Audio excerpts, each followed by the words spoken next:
Bonjour à tous. Comme on vient juste de dire, je viens vous parler d'accessibilité. Je ne sais pas si les deux micros marchent. Bon, si jamais. Oh mon Dieu, il est dans ma face un peu. Mais je viens de parler, comme je disais, de neurodiversité et d'accessibilité. En gros, c'est deux mots compliqués, puis mon objectif aujourd'hui, c'est vraiment de rendre l'accessibilité plus accessible. Je ne sais pas exactement c'est quoi votre profil à chacun d'entre vous ici, fait qu'il y a sûrement des gens qui ont déjà une compréhension assez accrue de l'accessibilité numérique si vous êtes en design, en développement. Il y a sûrement aussi des gens qui, pour eux, c'est peut-être un petit peu plus nouveau. Surtout quand on parle de neurodiversité, d'accessibilité cognitive, c'est sûr que là, c'est nouveau même pour les gens qui sont en design. On vient de commencer à avoir plus de processus qui parlent de ça. Fait que je suis qui? C'est tellement une grosse question.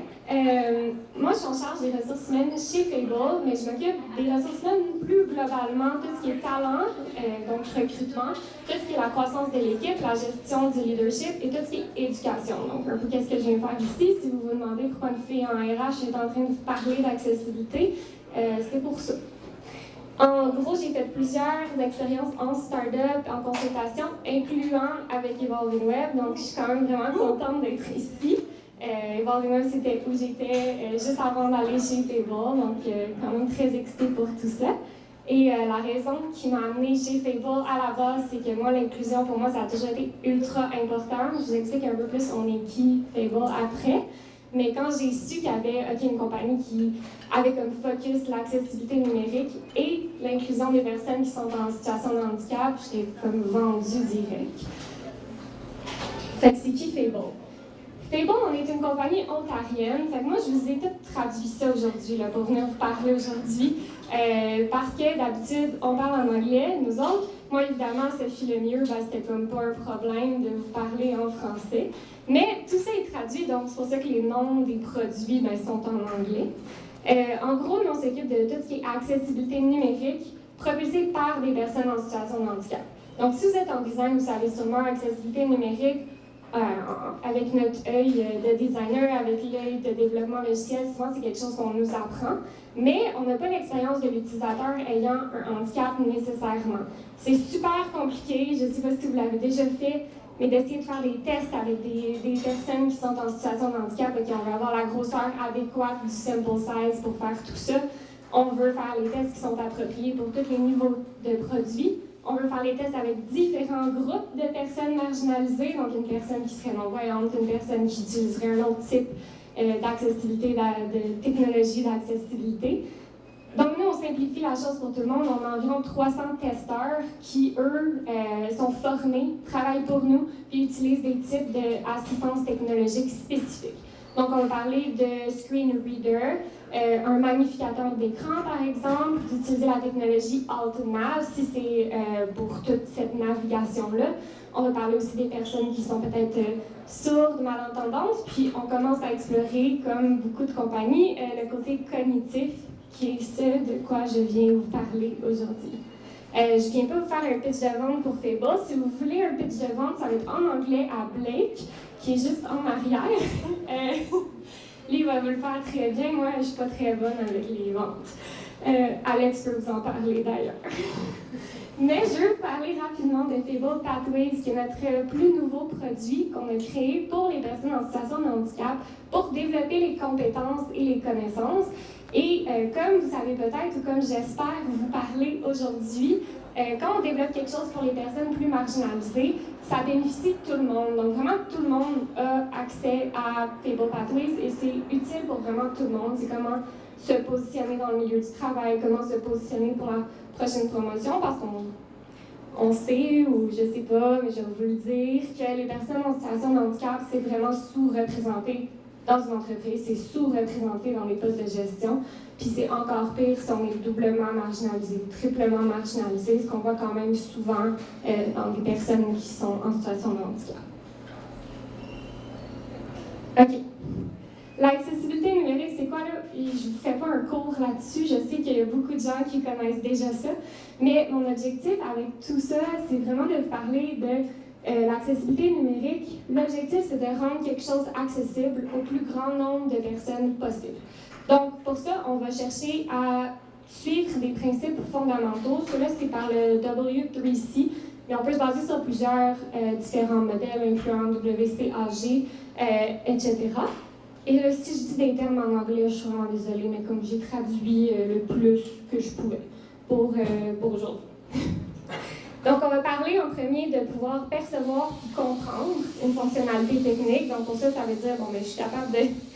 Mon PowerPoint, je suis capable de le voir, puis je suis capable de comprendre qu'est-ce qui est écrit. Ce qui veut dire que, bon, on va utiliser un type de langage, on va utiliser un type de typographie, une grosseur appropriée de l'écriture, un bon contraste pour qu'on soit capable de percevoir puis de comprendre c'est quoi la page. Ensuite, on va parler de naviguer puis interagir. Donc, on soit capable de, bon, si c'est de remplir un formulaire, je suis capable de remplir le formulaire, ça n'avait pas des messages d'erreur, je ne sais pas trop où je suis censée cliquer pour pas avoir de messages d'erreur, puis on commence à être frustré. Et d'être capable de contribuer, fait que ça, on va parler d'être capable de rajouter quelque chose, peut-être comme dans les message boards ou des choses avec la communauté, disons, open source. Par exemple, d'être capable de nous-mêmes ajouter c'est quoi notre expérience avec une expérience digitale. Je sais que plus tard, il va y avoir une conférence qui s'appelle « Une image vaut 1000 mots ». Voici ma contribution. Je peux vous parler pendant longtemps, c'est quoi l'accessibilité numérique, à quoi ça sert, c'est quoi que ça mange en hiver, mais je trouve que c'est vraiment bien de le montrer en photo. Je ne sais pas c'est quoi le pourcentage ici de gens qui seraient peut-être en situation de handicap avec un handicap visuel. Dans la population, on parle d'environ 6-5%, mais je pense que pour tout le monde, c'est l'enfer. Est-ce qu'il y a quelqu'un qui aime cette image, qui peut lever la main et me dire « J'adore cette image de fille, c'est magnifique ». Est-ce que quelqu'un peut lever la main si tu es capable de lire ce que j'ai écrit? Tu sais, on a du pas sûr, j'ai comme 50% puis du pas sûr. Puis là, moi, je vous ramène un peu dans les débuts du web avec cette image-là. Moi, j'avais un blog dans le temps qui était sur un fond léopard. Et tout était écrit en rose brillant, avec un mouvement dans l'écriture. Je ne sais pas si quelqu'un l'a déjà vu, à la base, le contenu était terrifiant, mais juste d'un point de vue UX, c'était horrible. Je suis tellement contente du progrès qu'on a fait d'un point de vue design. J'ai même texte, la même grosseur de boîte. Est-ce que vous pouvez lever la main si vous êtes capable de lire ce que j'ai écrit? Fait que là, on parle vraiment d'une majorité des gens. C'est plus facile, c'est moins frustrant et j'ai pas fait grand-chose. J'ai changé l'écriture, la typographie, la grosseur, puis évidemment le contraste. L'exemple avec ça, c'est que l'accessibilité numérique, oui, on va faire du design pour des personnes marginalisées ou en situation de handicap, mais vraiment, tout le monde en bénéficie. Pas besoin d'avoir un handicap à ce moment-là spécifiquement pour pouvoir bénéficier de l'accessibilité numérique. Fait que, comme je disais, mon objectif, c'est vraiment de rendre l'accessibilité accessible, mais aussi de vous donner un petit cours sur pourquoi vraiment ça va s'appliquer à tout le monde. Fait que des définitions clés, accessibles, comme là, je pense que je vous l'ai dit une couple de fois, mais facile à comprendre, utilisées pour tous, incluant les personnes qui sont en situation de handicap. Puis ce que je veux dire par là, c'est n'importe quand, par n'importe qui, n'importe où, n'importe pourquoi, OK? Peu importe tu es dans quelle situation en ce moment, est-ce que tu es en train de conduire, est-ce que tu es en train de tenir deux nouveaux bébés qui ne sont pas capables de tenir sur eux-mêmes, est-ce que tu es en train d'essayer d'expliquer à ta grand-mère comment utiliser un site, il faut qu'on soit capable de comprendre c'est quoi qui se passe. Ensuite, quand on parle d'utilisable, ça c'est un mot controversé si ça existe en français, mais je pense que ça veut dire que c'est facile à utiliser, c'est intuitif, accessible, efficace, fonctionnel et navigable. Puis là, par la suite, c'est sûr, j'avais dans mon titre l'autre mot, vous vous demandiez peut-être il s'en venait quand, là. Fait qu'on parle de neurodiversité. Neurodiversité, c'est différent du terme neurodivergence. Par neurodiversité, on va dire c'est la variabilité des fonctionnements neurologiques au sein de la population humaine. Fait que je parle vraiment de tout le monde, c'est comme le parapluie de la population au complet. C'est sûr que quand on parle de neurologie ou de cognitif, on essaie toujours de ramener les gens à une moyenne, de se dire, OK, il y a une façon moyenne, standard de fonctionner. Si vous connaissez les êtres humains, vous savez sûrement aussi bien que moi que c'est pas vrai. Ça ne marche pas. À la base, c'est tellement bizarre qu'on essaie de mesurer une moyenne de la population basée sur plusieurs individus différents. On ne ferait jamais ça avec aucune validité scientifique d'habitude. Je ne vais jamais faire une étude sur une médication puis voir est-ce que je donne ma médication à 30 personnes, comment on réagit en une journée. Je vais regarder comment que la variabilité du comportement va être affectée sur la même personne pour pouvoir avoir le plus grand contrôle sur les variables qui sont impliquées. Quand je parle de neurodivergence, je parle du spectre fonctionnel de la neurodivergence. Donc pour ça, on veut dire, donc ça va être un spectre, tout le monde fait partie du spectre à un moment de la journée. Je suis pas en train de dire que tout le monde est neurodivergent, attention. Mais tout le monde fait partie du spectre. Donc quand on parle de troubles, puis là je ne m'en vais pas dans ce débat-là, mais on dirait autisme, TDAH, dyspraxie, dyslexie, ben ça va être vraiment un trouble. Mais tout le monde va se trouver aussi sur le spectre à certains moments, avoir des changements ou des façons de moduler leur attention, leur comportement qui pourraient être différentes, qui va être basé un petit peu plus sur certains comportements qu'on verrait dans le spectre fonctionnel. On a tous une façon de fonctionner ici qui va être différente par rapport à on est quand dans la journée. T'sais, si on est le matin, on a bien dormi, on n'a pas bu la veille, on s'est couché avec notre petit jus de Sleepy Girl cocktail, là, ça va tellement bien. Mais si j'ai dormi 2 heures, j'ai pris la tequila comme si je pensais que j'avais comme 18 ans, je me réveille, j'ai un meeting, le spectre fonctionnel, là, il est comme moins intéressant à ce moment-là pour moi personnellement. Si je parle de diversité cognitive aussi, c'est que dans les fonctionnements des individus, il y a aussi des différences d'un point de vue neurologique. Puis ça, ça impacte comment on interagit avec un produit. Fait que si je suis en train d'interagir avec un certain produit, mais que je suis fatiguée, que j'ai la mèche un petit peu plus courte, ça veut dire qu'il faut que le produit soit de plus en plus utilisable pour que moi, j'aie cette espèce de flexibilité-là par rapport à « OK, je vais encore essayer avant d'abandonner quelque chose ». Là, mon prochain petit point. Je parle du vieillissement de la population, puis là, ma stat, c'est avec les 60 ans et plus, ce qui est wild, là, je sais. Je suis pas en train de dire que 60 ans, c'est vieux du tout, là, absolument pas. Vraiment pas, mais reste qu'on va être environ 2,1 milliards de personnes dans la société en haut de 60 ans d'ici 2050, ce qui est quand même bientôt. Puis, en vieillissant, on a des changements cognitifs. Okay? Que ce soit du point de vue féminin, il va y avoir des changements périménopause, ménopause, d'un point de vue hormonal, qui affectent directement tes neurotransmetteurs, ta façon de communiquer, ta façon de voir l'information. Ça va impacter ton sommeil, ça va impacter ta motivation, ta régulation émotionnelle, toutes ces choses-là. Plus on vieillit, il y a aussi, même à partir de 25 ans, là, plus on vieillit, on a de moins en moins de nouvelles cellules qui vont se former dans notre cerveau. Puis on commence à faire peut-être moins de connexions rapidement qu'on faisait quand on était plus jeune. Donc ça aussi, ça va impacter la façon qu'on utilise certains produits. Puis même plus simple que ça, plus on vieillit, plus par exemple l'écriture qui est peut-être petite sur un téléphone, notre vue va être affectée par ça. On va devoir avoir un certain contrôle sur la façon qu'on interagit avec les sites pour que la typographie soit peut-être un petit peu plus grande. Je pense pas que j'ai perdu personne. Okay. Sinon, quand je parle de type de handicap, là, je vais parler des handicaps permanents avant de m'en aller un petit peu plus dans les handicaps temporaires ou situationnels. Quand je parle d'un handicap permanent, je vais vous dire un petit peu les statistiques. Quand on va aller dans le cognitif, c'est quelque chose qui est très sous-représenté dans les diagnostics. Fait qu'on n'est comme pas certain si le pourcentage est bon, mais l'hypothèse serait que le pourcentage n'est peut-être pas si représentatif que ça. Mais on parlerait de 5% des adultes qui auraient des déficiences visuelles. Fait que ça, on ne parle pas de quelqu'un qui porte des lunettes, là.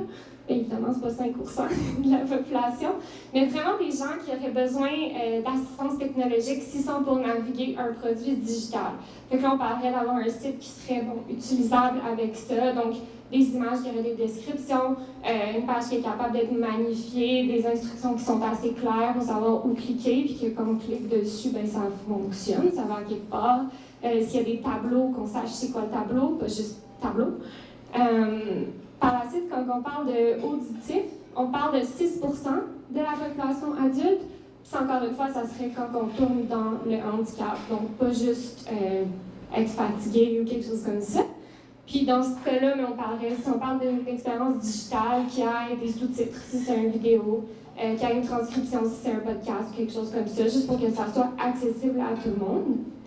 Puis pour vous donner une idée, on parle de 6 % de la population générale qui aurait une déficience auditive, puis on parle de 80 à 92 % de la population qui utilise Netflix, qui a utilisé les sous-titres dans le dernier mois.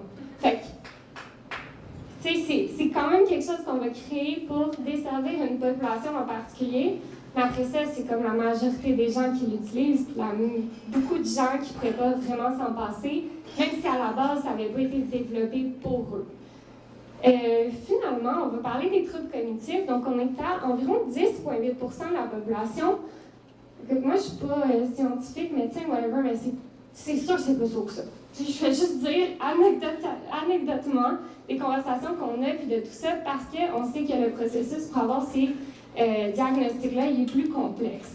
Et pour un trouble cognitif, dans une expérience digitale, on parlerait d'avoir un processus qui est clair. Fait qu'on comprend qu'est-ce qu'on s'attend à quelque chose, on comprend c'est quoi l'attente, c'est quoi la prochaine étape, on comprend c'est quoi l'implication qui va être nécessaire à faire un certain devoir, par exemple. Donc, si c'est de remplir un formulaire, qu'on sait, OK, bon, là, il me reste 20% du formulaire et tout ça, juste pour que les attentes soient peut-être plus claires. Puis encore une fois, on parle de choses qui seraient développées pour des personnes qui auraient un handicap, mais à chaque fois que je décris qu'est-ce qu'on fait pour ça, c'est quelque chose que tout le monde va chez la tête, et c'est quand même agréable de savoir je suis où dans un processus.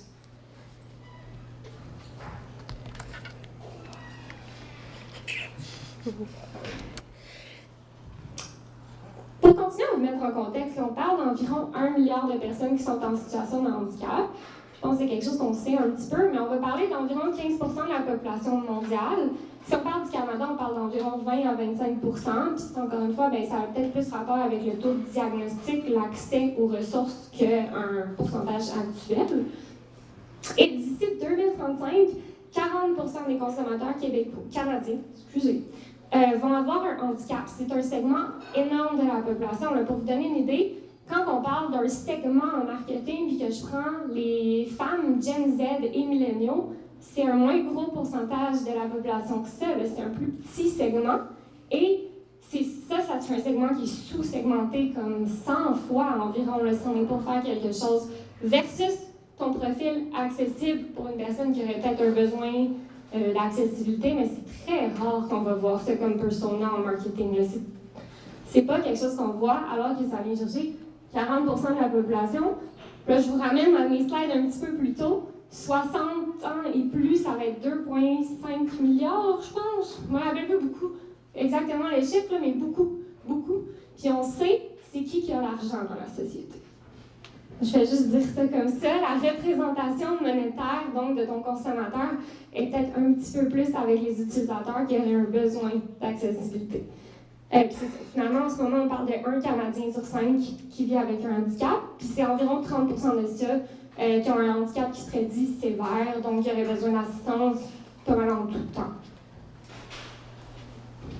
Là, écoute, s'il y a des designers ici, je suis désolée. Je viens vous parler des principes de conception universelle de base, là, de ma compréhension, mais comment que ça s'adapte un petit peu plus au design pour des personnes qui seraient peut-être en situation de handicap. Donc, on parlait d'accessibilité, de concevoir des produits et des services qui seraient vraiment accessibles pour tous. Quand on parle de flexibilité, ça serait vraiment de permettre une utilisation qui est possible par tous les utilisateurs, peu importe leurs préférences puis leurs capacités. Donc, je ne sais pas si vous avez cette expérience-là, mais on est en train de faire une commande sur un site web, par exemple, puis là, il faut que tu parles, puis là, tu le fais sur ton ordi, c'est super beau sur ton ordinateur, puis là, tu essaies de le reprendre sur ton sel, puis là, tu vois plus rien, ça marche plus. L'image est grosse comme ton sel, du truc, là, tu essaies de naviguer pour savoir quoi sélectionner et tout ça. Ça serait une mauvaise flexibilité. Ou quand on aurait un design qui est fait très clairement pour le sel, puis que tu essaies de le faire sur ta tablette, puis c'est évidemment pas les bonnes mesures, donc on parlerait d'une mauvaise flexibilité encore une fois. Si je parle de simplicité, ça serait de concevoir des interfaces qui sont intuitives, faciles à comprendre, qu'on peut réduire la complexité. Donc, dans ce cas-ci, ça serait que ça soit assez clair, c'est quoi les actions qu'on doit faire. Fait que ça serait, disons, cliquer ici versus un poème pour me dire de cliquer ici. Simplicité. Par la suite, tolérance à l'erreur. Moi, j'ai une de mes activités préférées. C'est d'aller sur des sites. J'ai une petite addiction au magasinage. Vraiment légère, fait. Mais je tripe d'aller sur des sites et de me bâtir un panier de ce que je m'achèterais si j'étais millionnaire. Je ne le suis pas. Mais c'est très important que le site ait une tolérance à l'erreur parce que je ne voudrais pas cliquer à la mauvaise place et faire un achat, par exemple. C'est pas pour ça que je bâtis mon panier, c'est vraiment une activité qui est séparée à ça. Donc, l'objectif, ça serait vraiment de minimiser c'est quoi les risques et les conséquences d'une action qui serait involontaire. C'est souvent pour ça aussi que quand on veut supprimer notre compte de quelque chose, ils vont vous demander êtes-vous vraiment sûr, écrivez, supprimez. Ça peut être un petit peu désagréable, mais c'est souvent pour ça parce que c'est sûr que ça ne serait pas la chose la plus agréable de supprimer un compte quand notre objectif, ce n'est pas de supprimer notre compte. OK. Là, en gros, pourquoi tout ça c'est important? C'est sûr qu'il y a le point de vue humanitaire, puis il y a le point de vue éthique qui fait que c'est vraiment important de faire de la conception pour les personnes qui sont en situation de handicap. Mais juste avant ça, okay, on parle de 20 à 30 de la population environ qui a un handicap. On parle de 40 des consommateurs canadiens dans moins de 10 ans. Puis on parle de 98 des sites web qui ne respectent pas les normes d'accessibilité. Il n'y a pas une chose dans toutes les possibilités numériques que vous pourriez avoir un meilleur... la table est faite pour que vous puissiez vous démarquer. C'est quasiment sûr que votre compétiteur n'est pas accessible. On parle de 98% des sites qui ne sont pas accessibles. Donc, quelle belle facilité de pouvoir se démarquer et d'aller chercher ce pourcentage de consommateurs-là qui est de plus en plus important, puis qui, s'ils veulent répondre à une action, bien, la majorité des options qui vont s'offrir à eux ne sont pas accessibles. On va parler aussi de l'alignement des valeurs. Donc, 82% des acheteurs veulent acheter de compagnies qui suivent leurs valeurs principales, qui correspondent à leurs valeurs. Puis quand on parle de la nouvelle génération, milléniaux, génération Z, on est de moins en moins nouveau, là, mais on irait parler beaucoup de la valeur qui va être répondue en premier dans certains sondages par rapport à l'alignement des valeurs. Ça va être souvent diversité, équité, inclusion. C'est une valeur qui est très importante pour les consommateurs de ces groupes-là. Puis c'est sûr que si on est en train de créer des produits qui sont accessibles à la base pour les personnes en situation de handicap, on est en train de répondre à ce besoin-là de diversité, équité, inclusion, en plus de faire un bon move financier. Finalement, c'est quand même clair de comprendre pourquoi, mais les personnes en situation de handicap vont acheter en ligne au minimum 2 fois plus souvent. C'est sûr que quand il y a quelque chose, tu vas avoir la personne qui va être alignée avec ton produit, mais aussi quand on sait que l'expérience va être facile et fluide, on a tendance à répéter l'action. Mais là, je vous parlais du monde en situation de handicap, on bénéficie vraiment tous de l'accessibilité. Donc, je donne juste quelques petits exemples de quand on fait un design pour l'accessibilité cognitive, comment on en bénéficie tous. Si on ne parle pas la même langue, ça l'aide d'avoir un site qui a été bien créé pour que tout soit traduit. Si on va sur Google Chrome et qu'on met le petit icône pour pouvoir traduire quelque chose, je ne sais pas si vous avez déjà remarqué, mais ça traduit juste le texte. Fait que si le site est des images, des icônes, des tableaux et des choses comme ça, et que ça n'a pas été bien label, bien, on n'a pas de traduction. Moi, comme je vous parlais un petit peu plus tôt, j'aime beaucoup le magasinage, et donc là, je sais pas, ça va peut-être être un peu trop niche, mais je vais vous donner un exemple quand même. Un site que j'aime beaucoup, ça s'appelle Taobao. C'est un site chinois qui est incroyable, il y a de tout. C'est magnifique, tu peux faire des heures et des heures. Mais la traduction, elle est impossible. Elle est difficile pour dire. Il y a des subreddits juste pour te dire où cliquer, avec des instructions, puis des lignes, parce que, oui, le site va être traduit, mais très, très bizarrement. À la base, tu regardes les souliers, puis ça veut dire, genre, table de pied. Tu sais, c'est pas exactement ça. Mais aussi, les icônes, ne sont pas traduites. Fait que toi, pour faire une action, tu vas nécessairement avoir besoin de toucher à tes icônes. Donc, moi, c'est vraiment aléatoirement c'est comme être au casino. Je vais essayer de cliquer sur des boutons, je vais essayer de deviner qu'est-ce qu'ils veulent, où il y a des chiffres, ça doit être ma carte de crédit. C'est pas super agréable, puis honnêtement, il y a probablement plus de gens hors de ce pays-là ou hors de cette langue-là qui l'utiliseraient si c'était facile à traduire. Fait que moi, je peux juste vous dire, si votre site est en français ou en anglais, mais qui est designé de la même façon, il y a peut-être la même expérience avec quelqu'un qui parle une autre langue, qui est juste en train de guesser, d'essayer de deviner. Ça, ben, c'est encore plus important si vous travaillez dans des services essentiels, si vous travaillez en e-commerce ou des choses comme ça. Quand on parle d'environnement non éclairé ou trop éclairé, je ne sais pas si vous avez déjà essayé de commander un Uber ou quelque chose dans le plein soleil, mais nos selles sont bien faits pour ne pas surchauffer. Elles ne sont pas bien faites pour notre utilisation parce que c'est comme plus tu en as besoin au soleil, plus il devient sombre. Puis il devient sombre, il devient sombre, il devient sombre. Fait qu'il faut tellement que tu aies un bon contraste sur ton application, par exemple, pour être capable de remplir ton action parce que le site va perdre de la luminosité là, à la seconde près. Puis ça, bien, on va parler évidemment pour tout le monde, mais c'est quelque chose, le contraste, la luminosité de l'écran et tout ça qui avait été créé à la base pour des personnes en situation de handicap visuel. Là. Ça n'avait pas été créé pour nous autres dans le plein soleil, en effet. Encore une fois, je parle du vieillissement de la population ici, mais ça va un peu plus loin de ça. Je vais vous parler un peu des habiletés cognitives qui sont changeantes en tout temps. Là. Fait que si on vient de se réveiller, on a voyagé, je sais pas, on est rendu en Asie, là, on sort de l'avion, notre habileté cognitive à ce moment-là va sûrement être réduite. Il y en a qui dorment bien dans l'avion, la majorité des gens vont être affectés par ça, puis la façon qu'on est capable d'utiliser quelque chose ben, va être changée par rapport à on en est où dans notre moment puis dans la journée.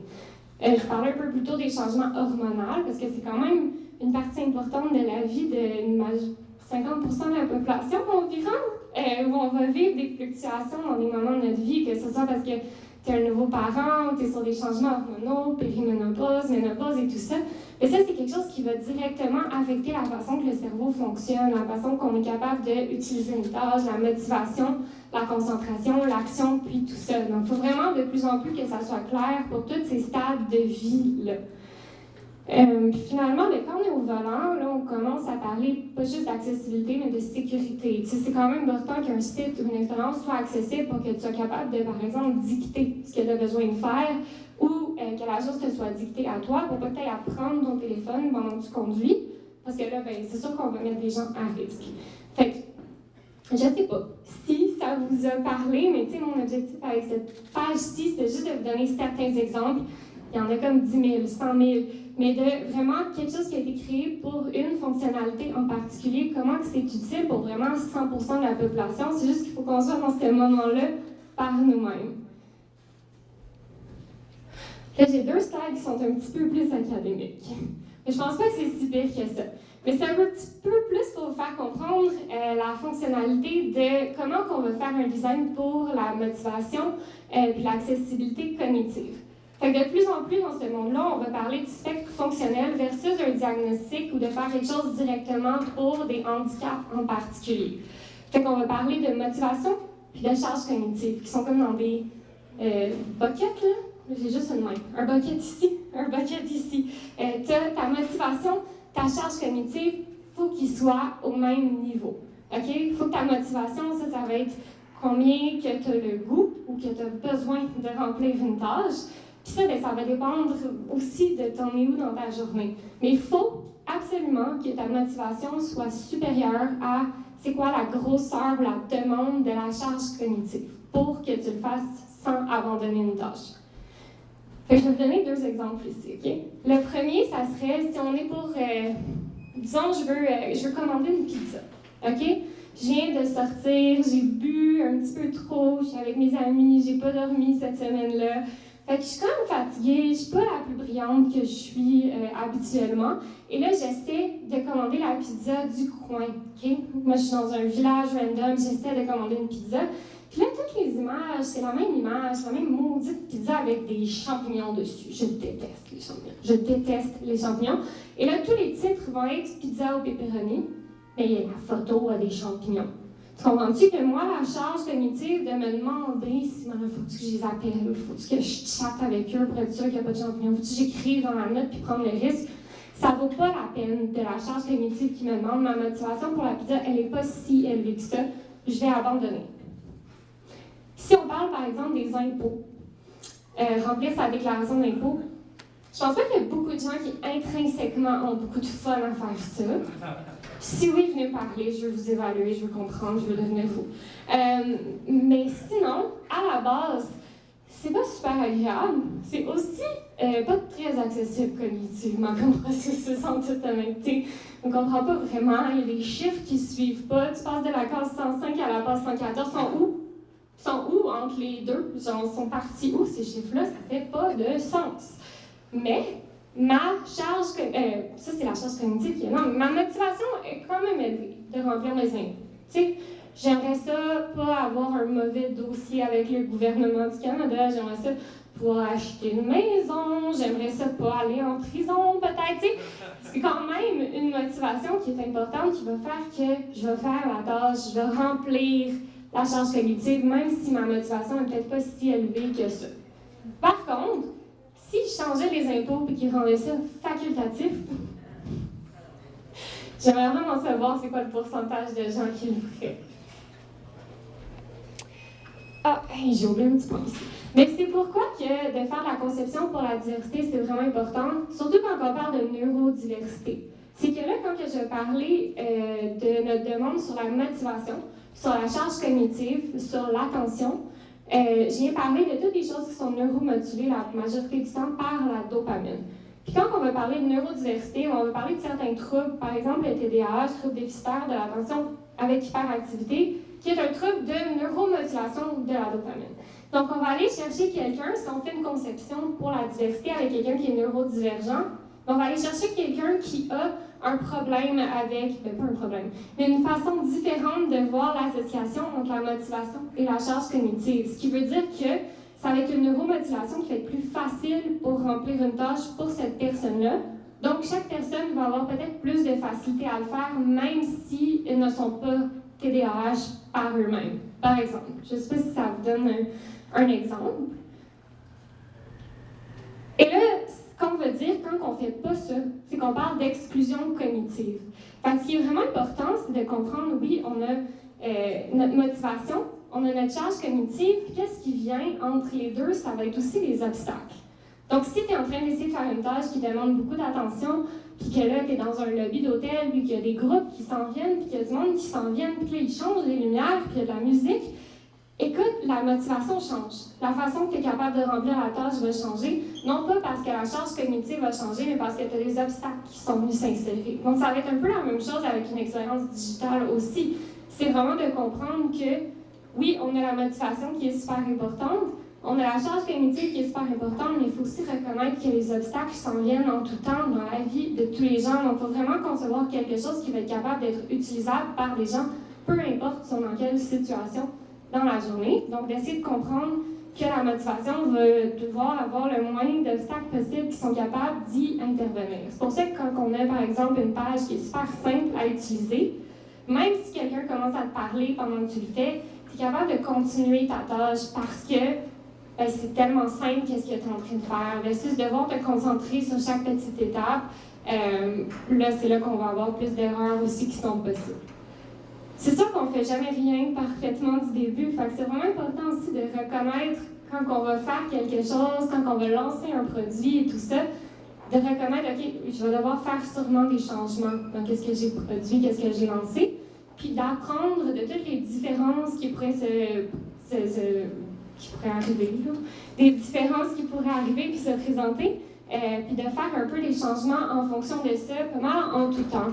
C'est pour ça aussi que c'est vraiment important d'apprendre de la diversité, donc de vraiment aller apprendre des personnes qui sont en situation de handicap pour savoir, toi, ça ressemble à quoi ton expérience, c'est où que tu as bloqué, c'est quoi qui n'a pas fonctionné pour toi. Si toi, tu étais pour designer un produit, puis tu as un TDAH, comment tu le ferais? Comment tu serais chercher la population? Si toi, tu étais en train de designer un événement, mais que tu as un trouble spectre de l'autisme, comment tu le ferais? Puis, quand on commence à faire ça, c'est là qu'on va avoir des événements, par exemple, je vais aller dans les événements où il va y avoir plus d'options pour les personnes qui auraient peut-être des besoins à un moment ou à un autre de chill, de peut-être pas être dans des conversations avec tout le monde tout le temps, tu sais. Fait qu'on va faire des fonctionnalités dans ces choses-là qui vont être vraiment basées sur les personnes issues de groupes neurodivergents, mais par la suite, c'est vraiment quelque chose qui va être utile pour tout le monde.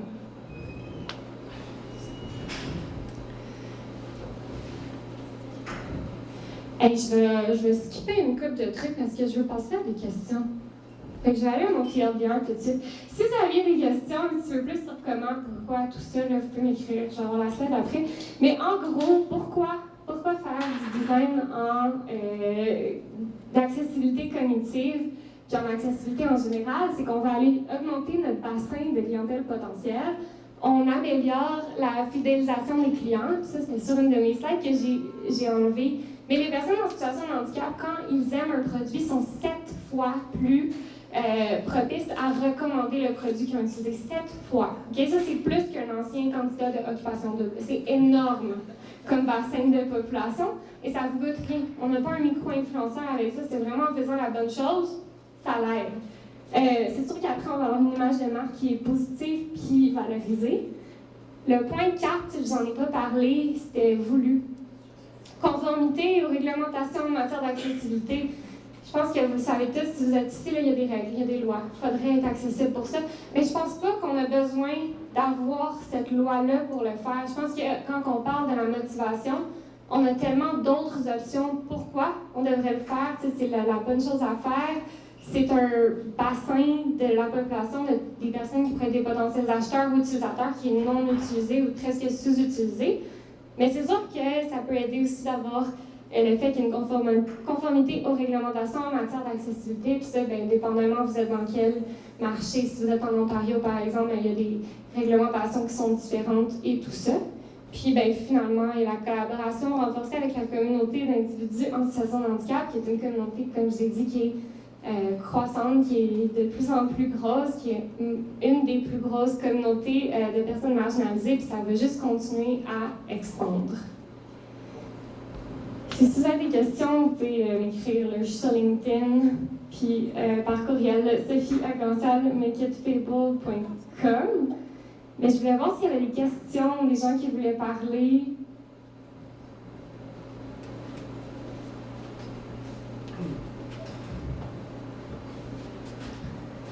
On prend des questions en anglais et en français. C'est bon? Avec Cécile. On prend de ça. So, I have a controversial question. Do you feel that in the realm of digital accessibility, especially in Canada, multilingual websites are an important element of universal accessibility or not?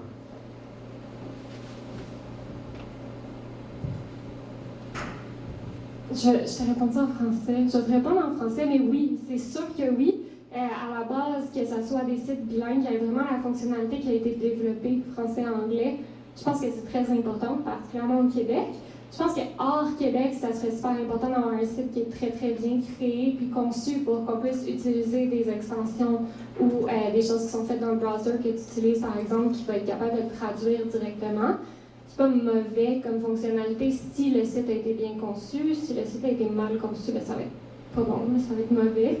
Fait que donc oui, je pense que ça fait partie vraiment de la conception universelle, surtout si on a un produit qui est essentiel ou qu'on offre un service essentiel, universitaire, santé, tout ça, ben c'est sûr qu'on va être capable d'aller chercher le plus grand nombre de la population puis qu'ils puissent avoir accès à tes services ou à ton produit, un peu peu importe c'est quoi leur langue principale. Je répondis à ta question.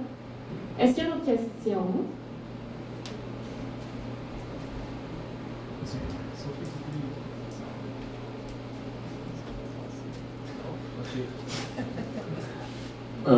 Bonjour, juste une question, merci pour cette conférence. J'ai une question par rapport au fait, bon d'accord c'est un événement sur Drupal, mais on va dire il y a aussi sur WordPress, il y a beaucoup de plugins à un moment pour on va dire, faire l'accessibilité sur les sites web directement plus facilement. Est-ce qu'à un moment sur Drupal, à un moment, il existe des plugins ou des choses dessus ou pas, pour l'accessibilité?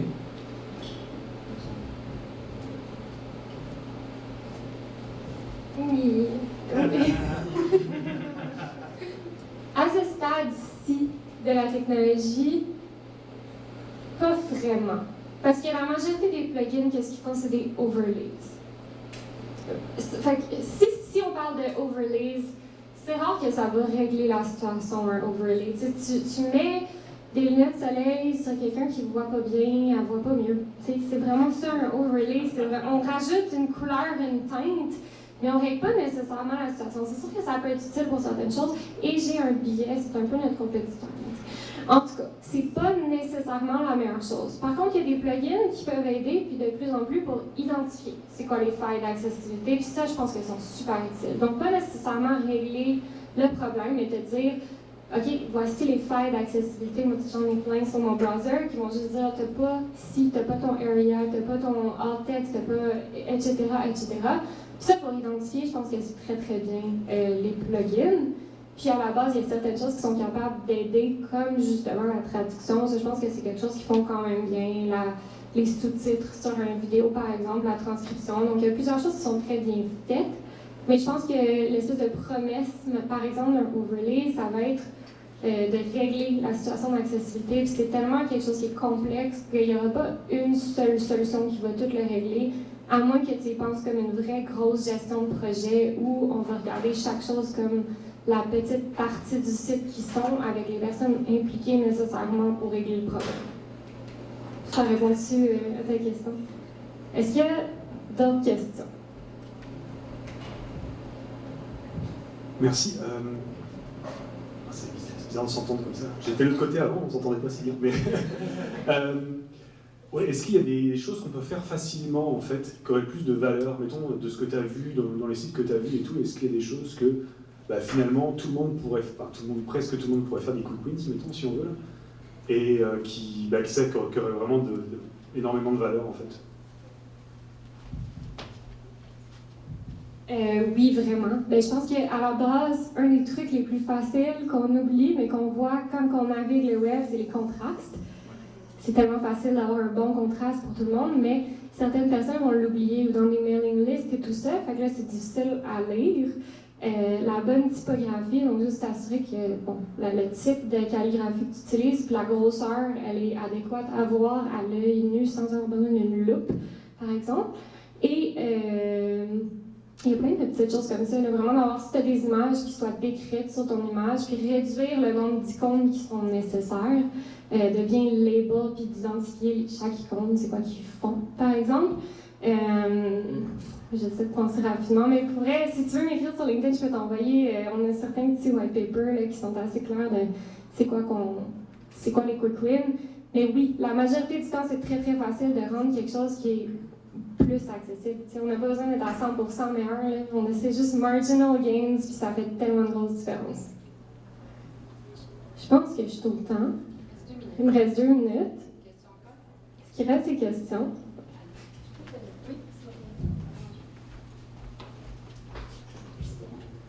Alors merci Sophie, c'est très intéressante.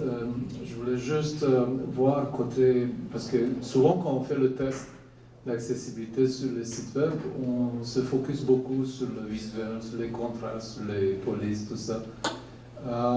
Aussi il y a les sous-titres pour les audios ou les vidéos, mais tu parles souvent, même sur LinkedIn, quand je te suis, tu parles beaucoup de neurodivergence et tout ça. Et quand on teste les sites web, qu'est-ce qu'on pourrait faire pour aborder cette côté de l'accessibilité que peut-être les outils automatiques qu'on utilise pour l'accessibilité ne sont pas nécessairement équipés pour identifier ces problèmes. Merci.